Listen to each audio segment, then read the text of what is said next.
Brandon Hathaway, and I'm the preacher here at the Westside Church of Christ in Owensboro, Kentucky. And I thank you for joining me today as we open up the Bible and search the scriptures. We are in Deuteronomy chapter 9. If you're following along and you open up the Bible, we're going to be looking at verses 4 through 6. Deuteronomy chapter 9, 4 through 6. And so here it reads and says, "Do not say in your heart, when the Lord your God has driven them out before you, because of my righteousness, the Lord has brought me in to possess this land. But it is because of the wickedness of these nations that the Lord is disposing them before you.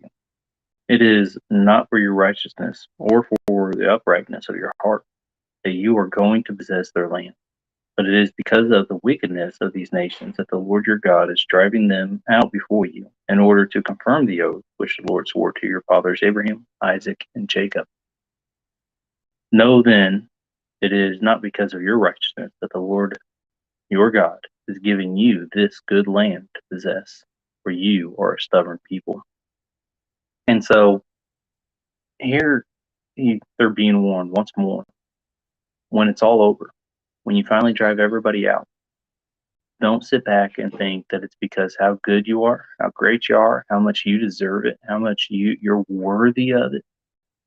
Speaking to the children of Israel there, that is why God has granted you this wonderful, good, and blessing of the land.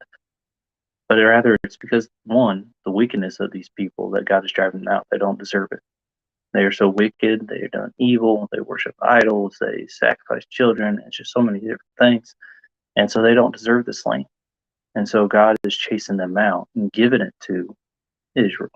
But he's also keeping that oath that he made to Abraham, to Isaac, and to Jacob. They were men of God. Abraham had a relationship with God like no one else. Isaac and Jacob wrestled with the angel, had his name changed to Israel. It's just they received this promise, and God is keeping that oath. God is keeping that promise, that covenant that he had made with them, and giving it to their descendants. And so it's not because of the righteousness of Israel that they granted this land. And the reason they needed to remember that is because if they were to do wickedly, then they would be punished. They would not continue to thrive and be able to enjoy this beautiful land. And we know that as you study further, that they do. They go into captivity because of their wickedness, because of their sins, because of having bad leaders, bad kings. And so they go in captivity. Jerusalem is destroyed. The temple is destroyed. And it's just so many things that happened to them because they didn't live faithfully to God, but they got caught up in unrighteousness also. For us today, that means we need to make sure we remain faithful, that we do all we can to continue to walk in the ways of our Lord so that we can have that home in heaven. So, again, I want to thank you for joining me today. I hope that everybody has a blessed and wonderful day today and enjoy the holiday if you can. And if the Lord is willing,